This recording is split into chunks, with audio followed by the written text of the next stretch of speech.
बिजनौर का लोकप्रिय news channel देख रहे हैं आप दर्शकों। मैं हूं आपके साथ सुहेल इदरीसी। दर्शकों, इस वक्त हम शेरकोट में खोबराज पर मौजूद हैं और आप लोग जानते हैं अब से 5 दिन पहले खोबराज नए पुल से एक युवक ने जो है खो नदी में छलांग लगा दी थी। आज 5 दिन बीत चुके हैं, उसका कोई सुराग नहीं मिल पाया है। लगातार पीएससी की टीम उसको तलाश कर रही है, लेकिन अभी तक सफलता हाथ नहीं लगी है। हमारे साथ सांसद प्रतिनिधि विवेक कुमार सेन जी मौजूद हैं, उनका क्या कहना है उनसे बात करते हैं। विवेक भाई, आज 5 दिन बीत चुके हैं, योगेश का कोई सुराग नहीं मिल पाया है। पीएससी के अलावा अभी तक यहाँ पर और कोई टीम नहीं आई है, क्या कहेंगे? सबसे पहले तो मैं आपके चैनल के माध्यम से आपके देखने वाले लोगों का मैं धन्यवाद करता हूँ। चलिए 5 दिन हो गए। 5 दिन में आप समझिए कि उस बच्चे के कूदने में तो किसी का भाई कोई दोष नहीं है। ये आज का दौर ऐसा है, न जाने किस व्यक्ति के मन में कब गुस्सा इस तरीके का आ जाए कि वो अपना जीवन त्यागने पर मजबूर हो जाना, जो कि एक बेहद बुरी बात है। ऐसा नहीं करना चाहिए। लेकिन उसके उपरांत प्रदेश सरकार में, केंद्र सरकार में, संविधान में तमाम सारी ऐसी संस्थाओं का गठन किया गया है कि ऐसे समय पे, ऐसे दुख में, जो उस दुख से पीड़ित परिवारों से राहत दिलाने के लिए तमाम सारी फोर्स का गठन करा गया है, जिसमें पीएससी की भी एक विंग है, जिसमें एनडीआरएफ है, जिसमें एसडीआरएफ है, स्टेट गवर्नमेंट की भी है, नेशनल गवर्नमेंट की भी है। आज 5 दिन हो गए, सिवाय पीएससी के अलावा दूसरा कोई राहत दल अभी तक यहाँ नहीं पहुँचा। ये इस बात पे प्रश्न खड़ा करता है कि यहाँ वर्तमान में गरीब, परेशान, कमज़ोर वर्ग के लोगों की कोई कीमत नहीं है। दूसरी बात, 5 दिन हो गए, यहाँ पर चाहे वो तहसीलदार हो, चाहे वो एसडीएम हो, चाहे वो डीएम हो, या कोई और ऐसा प्रशासनिक बड़ा अधिकारी, वो यहाँ नहीं आया। वो इस बात का भी सवाल खड़ा करता है ये विषय कि क्या वो वास्तव में जन कल्याण और जनता के लिए बैठे हुए हैं। तीसरी बात, हम लोग पिछले 2 दिन से, तो मैं ही इसमें लगा हुआ हूँ, पूरा परिवार लगा हुआ है शुरू से। तमाम बार प्रयास करने के बाद अभी तक यहाँ का पानी इन लोगों ने बंद नहीं कराया। ऐसा नहीं है कि हो नहीं सकता या कभी हुआ नहीं है, हो भी सकता है और हुआ भी है। लेकिन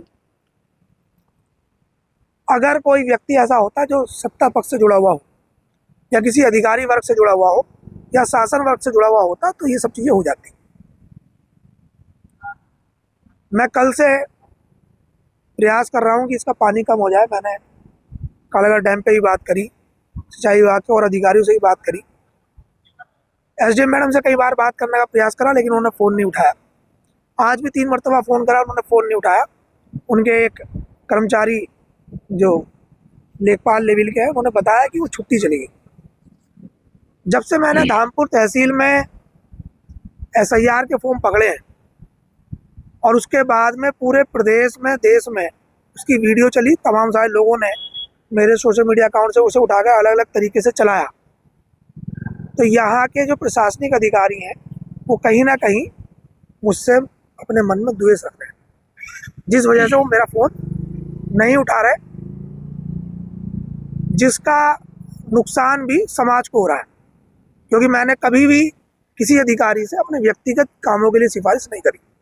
विवेक भाई, 5वां दिन है आज योगेश को यहाँ पर डूबे हुए हैं, और अभी तक पीएससी के अलावा कोई सी टीम यहाँ पर देखने को नहीं मिल रही है, क्या कहेंगे इस बारे में आप?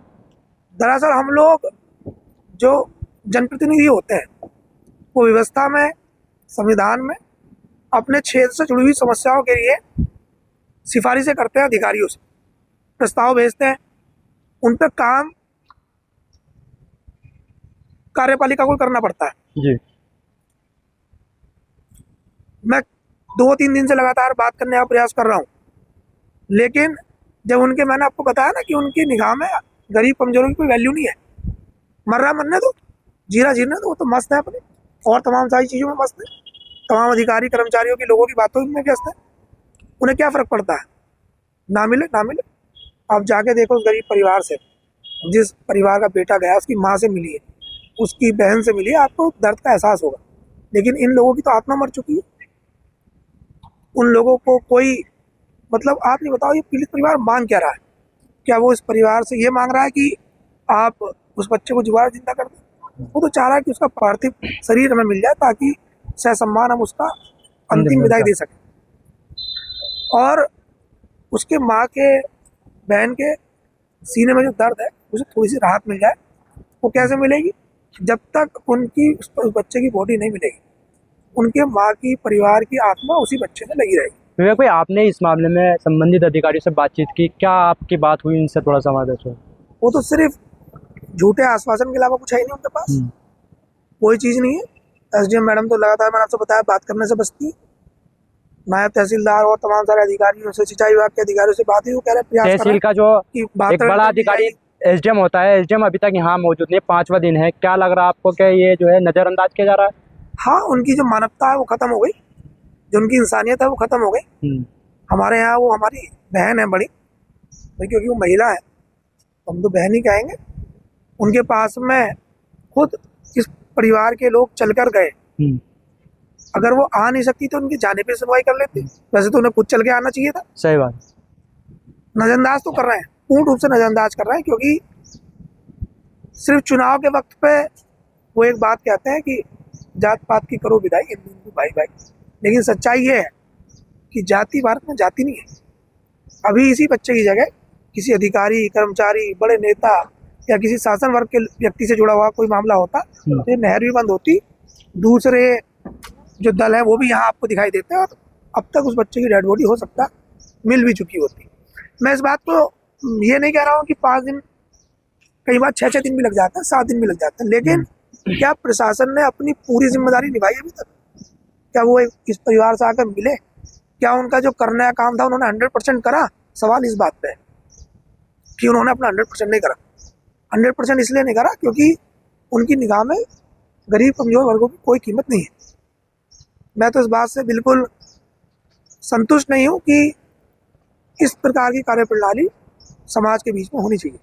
जिलाधिकारी से बात की आपने? मैंने जिलाधिकारी मैडम को 2 बार फ़ोन करा, उन्होंने मेरा फ़ोन नहीं उठाया। मुझे जानकारी है कि कल वो शेरकोट आएंगी, शेरकोट के बाद तैयब सराय में जो गौशाला बनी है उसका निरीक्षण करेंगी, और अगर कल तक डेड बॉडी नहीं मिलती और यही हाल बना रहा, कोई फोर्स नहीं आती है, कोई और अन्य सुविधा इन लोगों के साथ खड़ी नहीं होती है, तो कल मैं मैडम से मिलूंगा।